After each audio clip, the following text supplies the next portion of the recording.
Before understanding subject-verb agreement, we will understand what is subject and verb in the sentence and how to identify subject and verb in any sentence.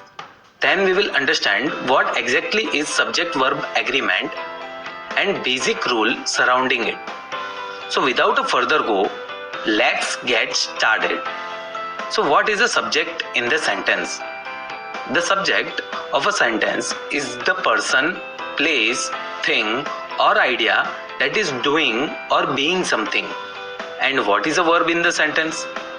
It is the action performed by the subject or state of being. Let's understand it with an example. Ajay plays cricket regularly. Now, to identify the subject, ask here who is performing the action of playing. It is Ajay. So, Ajay is the subject here. And to identify the verb, ask the question what subject is performing. It is playing. So, it is the verb in this case.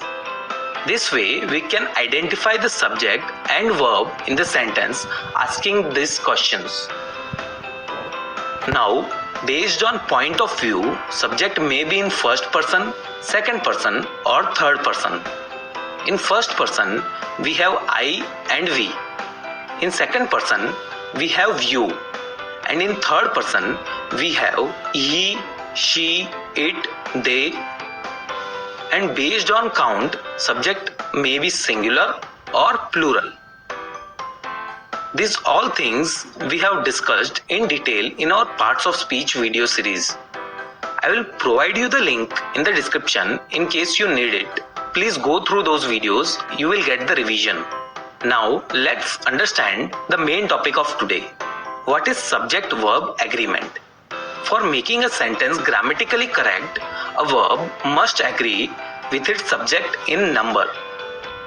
That is to say, in any sentence, singular subject must have singular verb and plural subject must have plural verb.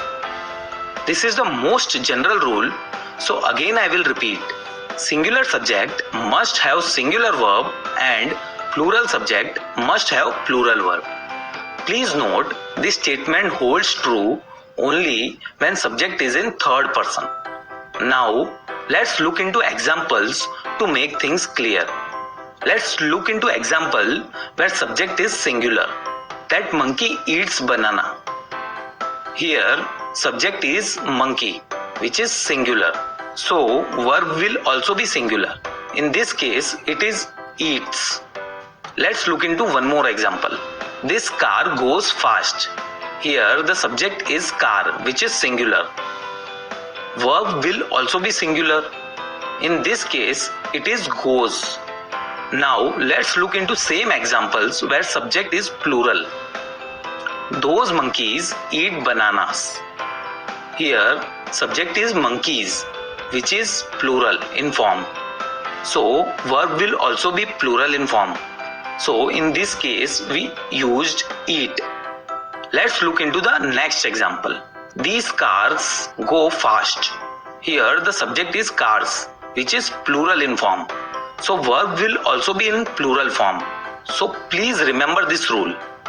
The rule is that singular subject has singular verb and plural subject has plural verb. Please note, we have seen examples only where the third person is used. Now, let's look into examples where subject is not in third person. I read newspaper regularly. Here, I is singular, but verb read is in plural form. Let's look into one more example. We read newspaper regularly. Here, we is in plural form and verb read is also in plural form. So, in case of first and second person, there is no rule of singular subject, singular verb and plural subject must have plural verb. Please remember this concept also. There are some important rules related to subject-verb agreement. Those rules we will discuss in next video. Let's quickly revise what we learned in this lesson. Firstly, we understood what is subject and verb in a sentence. Then, we understood how to identify subject and verb in any sentence. Then we understood what is subject-verb agreement. Finally, we went through some of the examples of subject-verb agreements general rule. So that's all in this video. Thank you for watching the